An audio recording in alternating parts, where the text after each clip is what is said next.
Hello, I'm Brandon Lang, and as a paranoid person, I want to make a... yes, I do in fact listen to The Doors.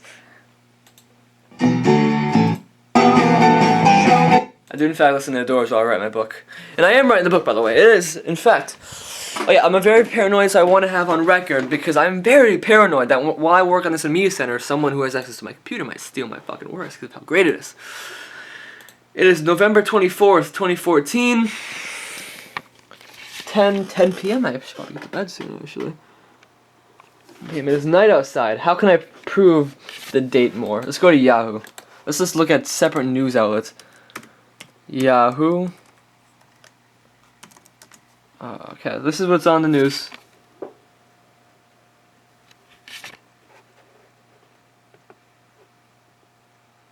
Damn.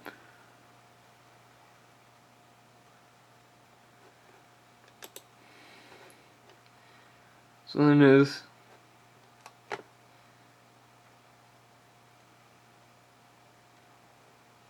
Really? I can beat him. Alright. Yep, it's on the news. Let's look at Russia. I look up news of Russia. Yeah, 2 hours ago. Finland feeling vulnerable amid Russia provocations. Washington Post, 11 hours ago.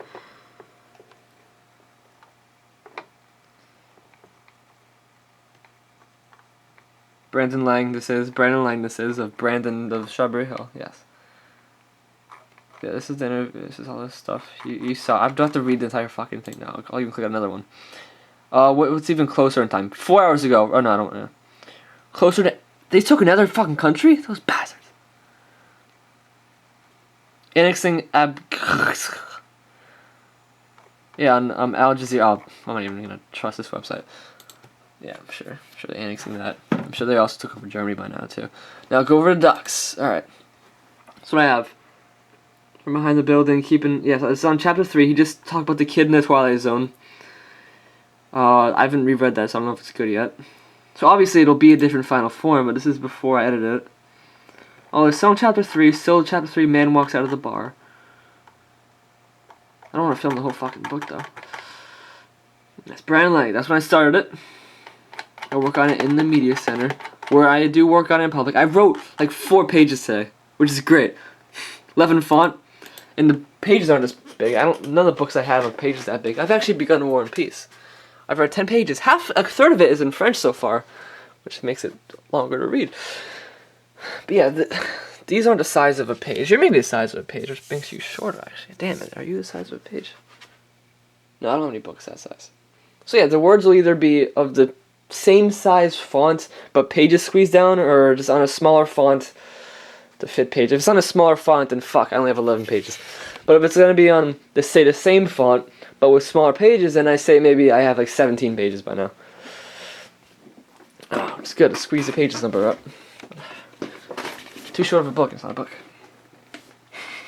Just make it just 28 font with huge... Alright, so, well, I've proved it, right? Hey, these are my notes, too. Yep. Oh, let me speak of what I'm saying just so I can get myself. Those times were, I'm starting here, this is the third paragraph, chapter 3. Those times were simpler for him, but Siegfried knew that no matter how he felt, those times were never, no matter how he felt, comma, those times were never good. Those times were never really good. Never good, never ideal for a man of knowledge. Through the eyes of ignorance could the only positive outlook of life be obtained. Now he felt sorrow for the kid, for he was likely in a situation similar to his own, similar to all kids of his age. He was naive.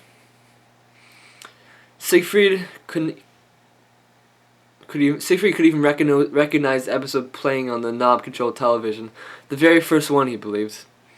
An episode he could relate to at the moment, at that moment. One about a man who woke up one morning to find himself alone on Earth. Though it ended well for the man, he awoke in a machine. Greeted by friends, an outcome Sigurd can possibly hope for, but one he would expect for. All for the man. I have to go over this, I do. Exhausted, he staggered from behind the building, leaving the kid to his inevitable fate of discovering the perils of life and having his innocent little bubble shattered by the never-dulling knife of truth. Brandon Lang. Writer.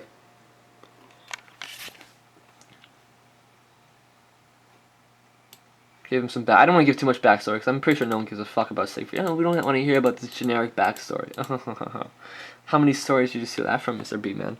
Well, I stole it from those many stories who have the main character set their boss on fire. How many main characters are villains? Like my villain is. Ah ha ha ha. Is he a villain though? Nothing really is known about him so far. It's mainly been like the first 10 pages, the first 3 chapters so far have just been action. Just been events. No real character insight much at all. No attachment to any characters. No one should give a fuck about him by now because I've given him no reason to give a fuck about the character. Good thing or bad, this is mainly about action so far. I mean, slowly you're learning more about him, but not slowly in the way that you'll eventually know more. Slowly in the fact I just haven't gotten around to talking about him. I don't want to characterize him because I'm trapped in a fucking box then. Alright. I don't want to characterize him because I'm trapped in a fucking box then. I have it audio synced up. So this should be the unmistakable proof. Oh, even one more thing. I mean, I gotta get my works. Of course, recording them isn't gonna do too well. Story is shit. I want this to be under me and only me. Oh, and the philosophy book. I just want to. Okay. Story is shit. Story is shit. It's all true by Van Lang. Blah blah blah blah. Chapter 1.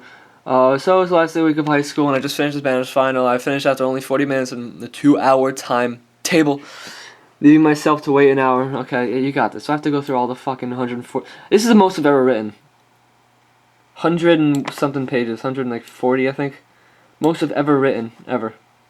In one entry. 140. Since 2012. Riders on the Storm. Yeah, that was yesterday. I couldn't fucking write. That wasn't yesterday, was it? Sunday. Anyways, back here, got my philosophy book real quick.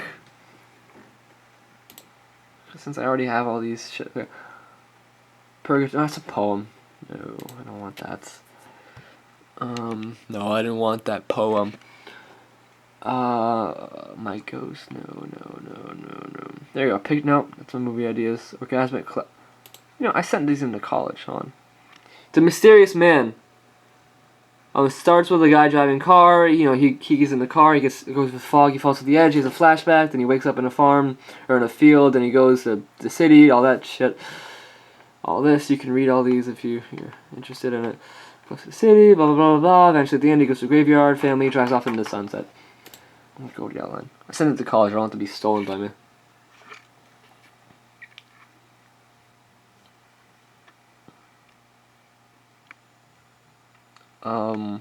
Yeah, Brandidos Tacticos Philosophos. Aha, my philosophy book. Chapter 1, An Empty Life. The one thing that is universal among thought, both in origination and subject, is life. Life is the vessel which grants the very unique and paramount tool known as thought, and with thought comes ideas. And the manifestation of these ideas gives life to a new and wondrous forms of being. One such form of being is myself, who, through thought, has decided to open his unintentionally but questionably bleak chapter with words leading to a destination not commonly found among the decrepit veil of loneliness and meaninglessness. Though this is a path that, despite my tone and phrasing, does not lead to sadness or any definite feeling, this path leads where you desire it to. Whether it makes you sad, happy, or apathetic is a responsibility left to your wondrous mind, conceived and refined by your very own thoughts, guided only by the tiles I set forth for you to step on. That first tile will grace your toes, and consequently your soul with...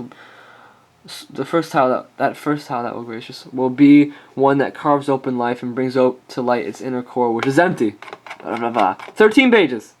I beat myself. 13 pages. I'm ahead by 1 page on this one. I started this when school started. Then what you believe in life will not affect.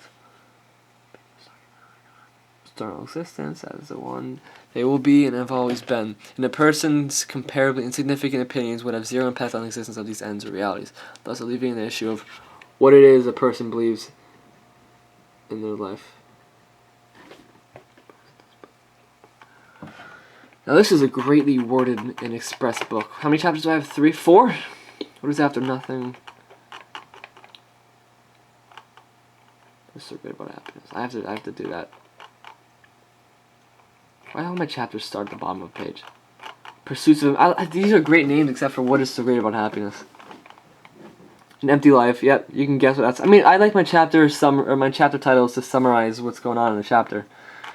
Like with the actual book itself, I did Time stops ticking to show that the man, using the illusion in the prologue for my current story, to show that the man is done doing the things that he's sick of doing. He stops his clock and continues. Then the next one's 11:55. The time found on the watch that the dude found, which I have theories on what I'm going to do with that. Such as maybe having it be another man holding that watch, because Siegfried did not kill the convenience store owner. He only knocked him out. He did not kill him. Or he only pushed him down and got his keys. He did not kill him. Which adds a certain degree of, oh my god, what are you talking about? And then the next one is a man walks into a bar, and that's exactly what happened. A man walked into a bar. And that's it. Bye. That's my proof, hopefully.